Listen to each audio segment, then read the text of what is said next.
Assalamualaikum warahmatullahi wabarakatuh. Selamat pagi anak-anakku. Semoga kalian dalam keadaan sehat ya. Nah, sesuai dengan pertemuan kemarin, kita hari ini akan membahas tentang protista mirip tumbuhan atau yang biasa disebut dengan alga. Oke, kita langsung saja bahas ya. Yang pertama, ciri umum protista mirip tumbuhan yang pertama yaitu ukurannya itu terdiri dari ada yang mikroskopik, ada juga yang makroskopik. Jadi ada yang ukuran mikro, kecil, ada yang ukuran makro atau bisa dilihat dengan mata telanjang. Kemudian ini ada yang uniseluler, juga ada yang multiseluler. Selanjutnya, sebagian dari uniseluler hidupnya soliter maupun berkoloni. Kemudian beberapa jenis yang uniseluler itu memiliki flagel untuk bergerak. Alga yang multiseluler berbentuk lembaran atau benang. Tubuh disebut talus, tidak dapat dibedakan akar, batang, dan daunnya. Jadi, kalau di protista mirip tumbuhan ini, tubuhnya itu disebut talus. Dia hanya menyerupai seperti batang atau seperti daun atau seperti akar saja. Bukan batang sejati, daun sejati atau akar sejati, hanya menyerupai. Kemudian memiliki pigmen dalam kloroplast untuk fotosintesis. Nah, ini mengapa protista mirip tumbuhan itu dikatakan mirip tumbuhan, karena protista ini memiliki pigmen yang di dalamnya ada kloroplasnya yang fungsinya untuk fotosintesis. Paham ya? Habitatnya hidup bebas di perairan seperti di kolam, di danau, di sungai, di rawa, dan juga ada yang di laut. Oke, kita lanjut ke reproduksinya. Di sini reproduksinya sama seperti jamur kemarin, ada yang aseksual dengan ada yang juga seksual. Oke, yang pertama kita bahas yang aseksual. Untuk yang uniseluler itu dengan pembelahan biner atau pembelahan sel, dan yang multiseluler itu dengan fragmentasi. Kemudian ada juga pembentukan spora, itu berlaku untuk uniseluler maupun multiseluler. Jadi selain uniseluler itu hanya pembelahan sel, dia juga membentuk spora. Sama juga dengan multiseluler, selain dengan fragmentasi, dia juga bisa dengan pembentukan spora, tergantung nanti pada filum mana. Untuk seksualnya, yaitu ada peleburan dua sel gamet yang membentuk zigot, kemudian menjadi individu baru. Ada dua tipe reproduksi seksual, yaitu isogami dan oogami. Isogami yaitu gamet jantan dan betina berukuran sama besar dan dapat bergerak. Zigotnya mengalami dormasi membentuk zigospora. Ingat, kalau isogami, gamet jantan dan betina berukuran besar dan dapat bergerak. Kemudian zigot mengalami dormansi yang disebut zigospora. Untuk yang oogami, gamet betinanya lebih besar dibandingkan dengan gamet jantannya, namun dia tidak dapat bergerak, sedangkan gamet jantannya dapat bergerak. Kemudian zigotnya tidak berkecambah dan mengalami dormansi yang disebut oospora.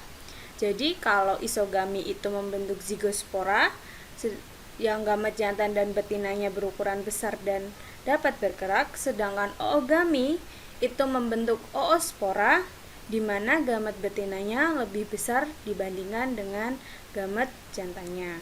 Sampai sini paham ya? Ya, yang terakhir yaitu ada beberapa jenis alga terutama yang bertalus mengalami metagenesis atau pergiliran keturunan. Jadi, di reproduksi alga juga ada pergiliran keturunan seperti protista mirip jamur, tetapi hanya untuk beberapa jenis alga yang bertalus. Oke, sampai sini paham? Kalau paham, kita lanjut. Nah, kita masuk ke klasifikasi alga. Jadi, berdasarkan dominasi pigmennya, alga dibedakan menjadi 7 filum. Jadi di sini berdasarkan dominasi pigmennya dibedakan menjadi 7 filum.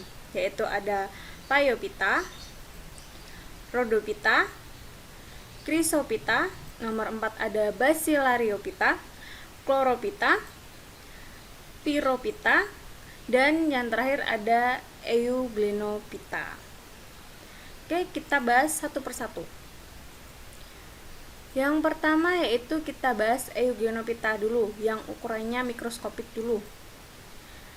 Nah, alga ini uniseluler, bergeraknya dengan flagel. Terdapat bintik mata yang dilapisi pigmen merah atau disebut vicobilin. Nah, jika kalian mengamati gambar ini, ada bintik seperti bintik mata yang berwarna merah.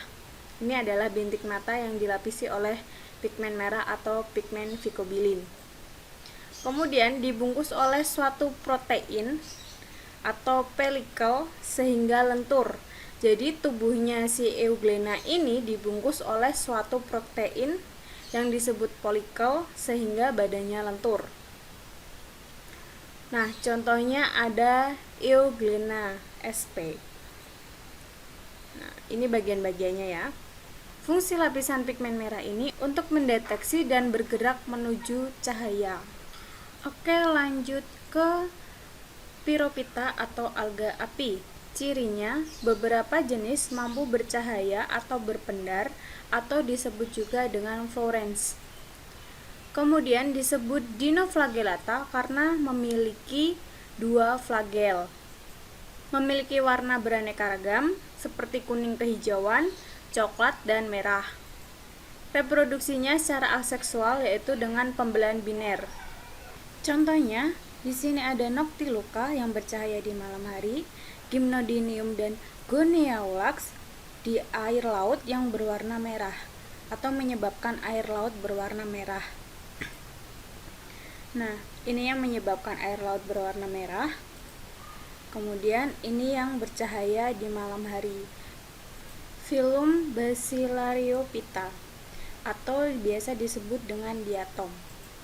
Cirinya yaitu memiliki dinding sel yang unik, terdiri dari silika hidrat, terdiri dari wadah atau kotak yang disebut hipoteka dan tutup disebut epiteka. Jadi bagian wadah atau kotaknya itu namanya hipoteka, kemudian tutupnya dinamakan epiteka. Reproduksi aseksualnya melalui mitosis dengan membentuk sel anakan dari hipoteka atau dari bagian wadahnya ini, dan epiteka yang memisah. Setiap bagian akan membentuk bagian baru di dalam bagian lama. Jadi hipoteka dan epiteka ini akan memisah dan membentuk sel anakan dari bagian-bagian tersebut.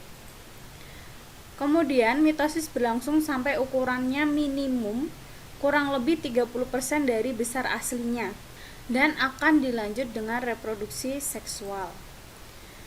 Nah, diatom ini dimanfaatkan sebagai campuran semen, dinamit, pembuatan saringan, bahan penyadap suara, pembuatan cat, dan bahan abu gosok. Lanjut ke film selanjutnya yaitu ada Chrysophyta atau alga keemasan. Cirinya yaitu berbentuk talus. Nah, talusnya di sini menyerupai batang atau telapak tangan. Seperti kalian bisa lihat pada gambarnya ini ya. Kemudian sebagian besar uniseluler, pigmen karotenoid dan cyanofil. Jadi pigmennya ada karotenoid dan cyanofil. Selain itu juga memiliki pigmen klorofil A dan klorofil C. Jadi dua pigmen inilah yang membentuk alga keemasan ini, warnanya seperti keemasan. Habitatnya di air tawar dan air laut. Reproduksi aseksualnya yaitu uniselulernya dengan membelahan biner, kemudian uniseluler dan multiselulernya itu dengan pembentukan spora. Jadi uniselulernya itu bisa dengan pembelahan biner atau pembentukan spora, sedangkan multiselulernya itu dengan pembentukan spora. Kemudian seksualnya dengan membentuk sel khusus yang disebut auxspora, yaitu zigot yang dilindungi oleh dinding sel yang berbeda dari yang umumnya. Contohnya ada Navicula. Lanjut ke Phaeophyta atau alga coklat. Gambarnya seperti ini. Talusnya berukuran mikroskopis sampai makroskopis. Jadi ada yang berukuran mikroskopis, ada juga yang berukuran makroskopis atau yang paling besar dan kompleks. Kemudian berbentuk tegak, bercabang, atau filamen tidak bercabang. Ada yang tegak dan bercabang, ada yang juga filamen dan tidak bercabang. Mempunyai jaringan transport air dan zat makanan. Kloroplasnya tunggal, ada yang berbentuk benang dan ada yang lempengan cakram. Memiliki pigmen fukosatin. Nah, pigmen fukosatin ini menyebabkan Phaeophyta atau alga coklat warnanya coklat. Reproduksi aseksualnya dengan pembentukan zoospora berflagel dan fragmentasi. Kemudian reproduksi seksualnya secara oogami dan isogami. Selanjutnya pergantian keturunan dari fase gametofit ke fase sporofit. Habitatnya di air laut, terutama pada laut yang bersuhu dingin dan sedang. Nah, jadi reproduksinya di alga coklat ini, dia mengalami pergantian keturunan dari fase gametofit ke fase sporofit ke fase gametofit, dan seterusnya. Alga coklat ini dimanfaatkan dalam bidang industri dan farmasi, yang contohnya adalah laminaria. Oke, sampai sini paham? Kita lanjut ke film selanjutnya. Di film selanjutnya yaitu ada Rhodophyta atau alga merah. Cirinya yaitu talusnya berupa helaian atau berbentuk seperti pohon. Kalian bisa lihat sendiri ya. Kemudian tidak berflagel, memiliki pigmen phycoerythrin dan pigmen aseksoris phycobilin. Jadi pigmen utamanya yaitu phycoerythrin. Selain itu dia juga memiliki pigmen aseksoris yaitu phycobilin. Reproduksi aseksualnya dengan pembentukan spora dan seksualnya dengan oogami. Bersifat autotrof, tapi ada juga yang heterotrof atau parasit pada alga lain. Habitatnya di laut dalam, lebih dalam lagi daripada alga coklat. Biasanya dimanfaatkan sebagai bahan pembuatan agar-agar, seperti yang kita makan. Contohnya ada Palmaria palmata. Oke, sampai sini paham? Lanjut ya. Lanjut ke alga hijau atau film terakhirnya. Yaitu cirinya ada yang uniseluler dan ada juga yang multiseluler. Tubuh berbentuk bulat, filamen, lembaran, ada juga yang menyerupai tumbuhan tinggi atau tumbuhan tingkat tinggi. Jadi tubuhnya itu ada yang berbentuk bulat, ada juga yang berbentuk filamen atau lembaran, dan ada juga yang menyerupai tumbuhan tingkat tinggi.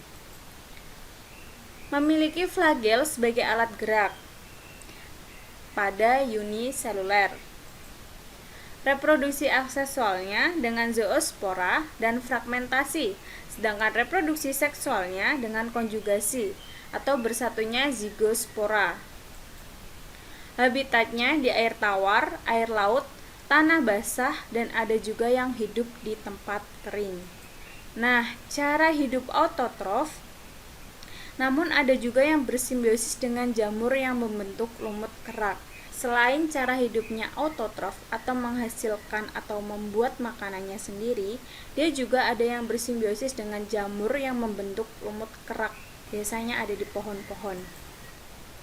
Kemudian contohnya di sini ada vulva, volvox, dan spirogyra. Nah, untuk selanjutnya kita akan membahas tentang protista mirip hewan atau yang disebut dengan protozoa. Apa saja yang ada di protozoa, apa saja cirinya. Kalian baca-baca dulu, kita akan membahasnya di video minggu depan. Oke anak-anakku? Oke, selamat belajar. Kita ketemu lagi minggu depan. Semoga kita selalu sehat dan bye-bye.